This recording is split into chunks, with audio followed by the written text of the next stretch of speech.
Tendance première. 10h, 11h30. La zone geek, il la franchit régulièrement pour venir nous rejoindre et il la quitte, c'est Kamal Messaoudi qui est avec nous. Bonjour Kamal. Bonjour, effectivement, pas de frontière chez les geeks, pas de zone. En fait, chez nous, c'est partout la zone. Alors, on va parler avec vous d'un endroit qu'on ne connaît plus. On a un peu oublié, le cinéma. Ben oui, l'avenir des salles de cinéma. En plein confinement, on a le temps de se souvenir de la douce époque, noble de la socialisation. Je ne sais pas si vous alliez souvent au cinéma avant le confinement. Qui ? Ouais, ben voilà, j'imagine comme beaucoup de gens. Imaginez une personne qui n'est pas de votre foyer, hein. Vous côtoyez à moins d'1m50, c'est devenu de l'ordre de la nostalgie saine. Hein. Vous savez, quand on se collait au fauteuil de son voisin dans ces salles de cinéma obscures. Et comme vous le savez aussi, les secteurs culturels et créatifs souffrent beaucoup en ce moment. Si on ne peut plus se déplacer, on ne peut plus tourner de films, on ne peut plus tourner de séries. Et de manière très limitée, on ne peut pas travailler en équipe pour, par exemple, le développement d'un jeu vidéo. Hein. Ouais. Vous savez que le jeu vidéo explose en période de confinement. Il y a beaucoup de joueurs en ligne, forcément, puisqu'ils sont chez eux. Et vous savez aussi une chose, les créatifs ont besoin de brainstorm et de réunions physiques pour faire jaillir leurs idées folles. Hein. Donc c'est pour ça que souvent on dit, les créatifs, ceux qui tournent, qui écrivent, c'est très bien, vous êtes confinés, vous pouvez créer. Effectivement, on a quand même besoin de sortir de sa cave de temps en temps pour pouvoir voir le monde réel. Hein.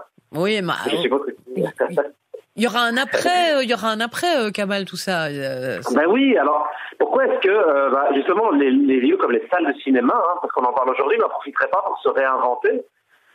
Mais souvenons-nous d'abord ensemble de ce qu'était une expérience cinéma. Oui. Vous vous souvenez, on se retrouvait suite à l'appel de notre ami sur son téléphone fixe.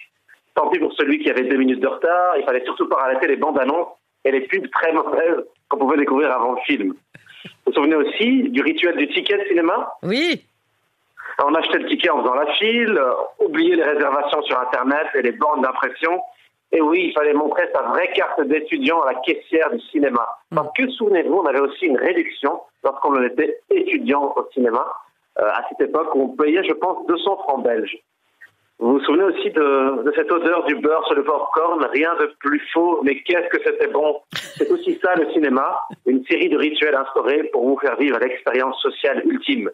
Les éternuements du voisin, les gens qui parlent encore pendant la séance, les gens qui renversent leur stock de chips et de sauce juste à côté de vos chaussures. C'était du cinéma en 4 dimensions déjà, le son, le liquide et le vent. Oui, c'est vrai. Oui, c'est vrai. Alors, oubliez aussi les abonnements comme on les trouvait comme on les trouve maintenant. Hein. C'était de l'ordre de la science-fiction, un prix, un film et basta. Du coup, il fallait bien sélectionner son film, rien n'était laissé au hasard. On reniflait jusqu'à l'affiche pour profiter de chaque seconde de cette expérience cinéma.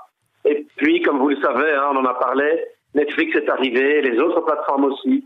Leur but était-il de faire baisser la fréquentation dans les salles ? Possible, mais une chose était sûre, leur but était de casser les codes et la hiérarchie. Plus la hiérarchie cinéma, puis vidéoclub, puis télé entrecoupée par des pubs pour acheter de la lessive. Pour casser l'ambiance d'un film, il n'y avait pas mieux. Hein. Souvenez-vous, on regardait Predator et puis juste après, une pub pour que vous achetiez de la lessive. C'était pas vraiment rentré dans l'ambiance, on va dire. Souvenez-vous aussi, hein, vous avez sûrement connu les entr'actes peu pratiqués maintenant, je pense, hein, dans les salles de cinéma.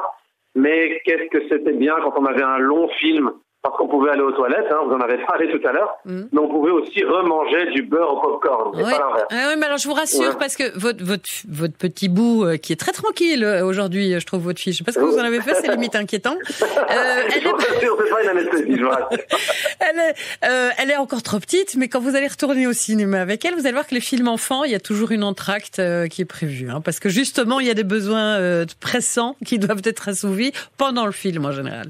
Voilà, vous m'avez appris quelque chose que je vais découvrir d'ici quelques années avec un grand plaisir. Hein. Oui, voilà. Alors, il est vrai aussi qu'à l'ère des abonnements, on disait les gens n'hésitent plus trop avant d'aller en salle. Hein. Si le film est mauvais, c'est pas grave, on peut encore y aller. Infinite power. Est-ce que finalement, ça pose une autre question aussi par rapport aux salles de cinéma ? Est-ce que le côté sacré et magique se perd ? Puisque si on y va de manière illimitée, forcément, le spectacle perd de sa superbe. Et de ce fait, pour ne pas lasser les gens, j'en parlais tout à l'heure, les salles deviennent des vrais parcs d'attractions, sièges qui bougent, liquides dans votre visage, vibrations et j'en passe. Je ne sais pas si vous avez déjà essayé le cinéma en 4 dimensions. Non. Véronique. Non, pas encore. Voilà. Alors, vous imaginez un petit peu en Belgique, un film des frères Dardenne en cinéma 4D, la caméra bouge tellement qu'on sortirait de la salle tout frité. Ce serait quand même vachement cool, non? Bah oui. Alors, ça pose vraiment une question, hein. Le but du cinéma est-il d'être un parc d'attractions? Moi, en tout cas, j'ai mon avis. Je pense que les deux peuvent coexister, hein. Scorsese le disait lui-même, les films Marvel, par exemple, qui sont des films de super-héros, sont devenus autre chose. Ce n'est pas péjoratif, hein, mais c'est juste, ce n'est plus du cinéma dit artisanal, ce n'est plus du cinéma de petits créateurs dans leur coin, c'est devenu une machine avec peut-être du trop-plein pour le spectateur, qui fait qu'il pourrait peut-être se lasser à l'avenir. Quoi qu'il en soit, Netflix, hein, la plateforme très connue, est devenue le monstre qu'il a toujours voulu attaquer. Ils ont racheté, vous le savez peut-être aux États-Unis, des salles de cinéma afin de diffuser leurs propres œuvres. Est-ce que finalement le talent des créateurs, ce serait pas de jalouser ce que faisaient les autres avant eux? Bah finalement. Oui, ils ont notamment des petites salles indépendantes qui leur appartiennent maintenant.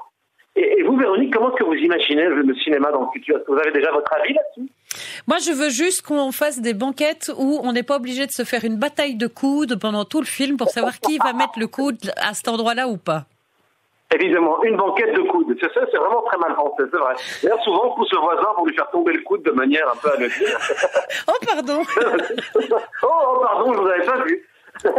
En fait, pour ma part, je pense que, en tout cas, j'ai mon analyse par rapport à ça. Dans très peu de temps, les cinémas deviendront des vrais parcs d'attractions grâce aux casques de réalité augmentée, les casques de réalité virtuelle. Hein. Je ne sais pas si vous avez déjà testé vous-même ces casques-là dans des salons et des foires. Oui.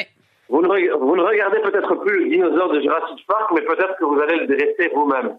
Ah. Nous n'appellerons on va peut-être plus appeler ça le cinéma, mais peut-être la salle d'arcade. Est-ce que la vie ne serait pas un éternel cycle?